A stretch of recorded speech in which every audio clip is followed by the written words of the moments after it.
ప్రభునందు ప్రియులకు యేసుక్రీస్తు నామములు శుభములు తెలియజేయుచున్నాం. ఈ దినము హెబ్రోన్ క్యాలెండర్ వాగ్దానము. నీ దేవుడైన యెహోవా నీకు తోడై ఉన్నాడు, నీకేమీ తక్కువ కాదు. ద్వితీయోపదేశ కాండము 2వ అధ్యాయము 7వ వచనంలో దేవుడు ఈ మాటలు తెలియజేస్తూ ఉన్నాడు. ప్రియమైనటువంటి దేవుని ప్రజలారా, దేవుడు మనకు తోడుగా ఉన్నాడనే సత్యము ఎంతో ధైర్యాన్ని పురుకొల్పును ఇచ్చేదిగా ఉంటుంది.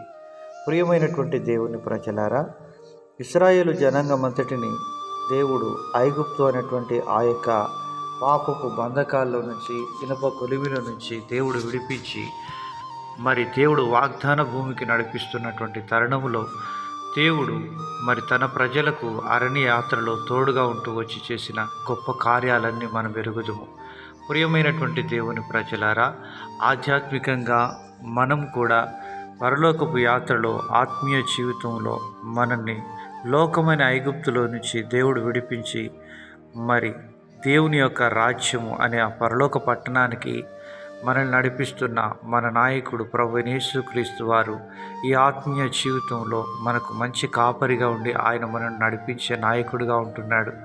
అరణ్యంలో ఇశ్రాయేలు ప్రజలకు పగలు మేఘస్తంభముగాను, రాత్రి అగ్నిస్తంభముగాను ఉండి నడిపించినట్లుగా పరిశుద్ధాత్మ దేవుడు ఈరోజు ఈ యొక్క లోకమనే అరణ్యములో దేవుడు తన యొక్క వాక్కును మనకు వెలుగుగా అనుగ్రహించి అనునిత్యము దేవుడు మనకు తోడుగా ఉండి నడిపిస్తూ వచ్చిన విధానాన్ని మనం గుర్తెరగవలసిన వారంగా ఉంటున్నాం. ప్రియమైనటువంటి దేవుని ప్రజలారా, ఈ లోకంలో మనకు ఎవరు తోడు ఉన్నా లేకపోయినప్పటికీ దేవుడు నీకు తోడుగా ఉన్నాడనే సత్యాన్ని ఎన్నడూ కూడా మరిచిపోకూడదు. ఎందుకనగా దేవుడు తన ప్రజలను ఎన్నడూ ఎడబాసేవాడు కాదు. ఎందుకనగా దేవుడు సెలవిస్తున్నాడు, నిన్ను విడువను, ఏ మాత్రమును ఎడబాయను.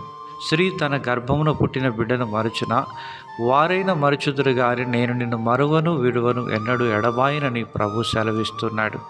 ప్రియమైనటువంటి దేవుని ప్రజలారా, అలాంటి గొప్ప దేవుని యొక్క కాపుదలలోనికి మనం తీసుకుని రాబడుతూ వచ్చినాం. అందుకనే దైవజనుడు కీర్తిస్తున్నాడు, యెహోవా తమకు దేవుడుగా గల జనులు ధన్యులు అంటున్నారు. ప్రియమైనటువంటి దేవుని ప్రజలారా, ఈ ధన్యతలోనికి దేవుడు మనల్ని తీసుకువచ్చినాడు. యేసుక్రీస్తు ప్రభువారు అనునిత్యము మనకు పరలోకపు మంచి కాపరిగా ఉండి ఆయన నడిపించే నాయకుడిగా ఉంటున్నాడు.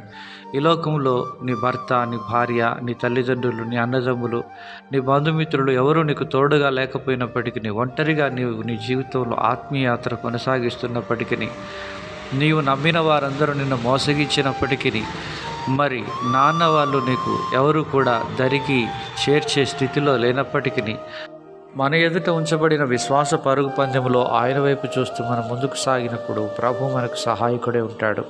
అలాగిన ప్రభు మనల్ని బలపరిచి నడిపించును గాక.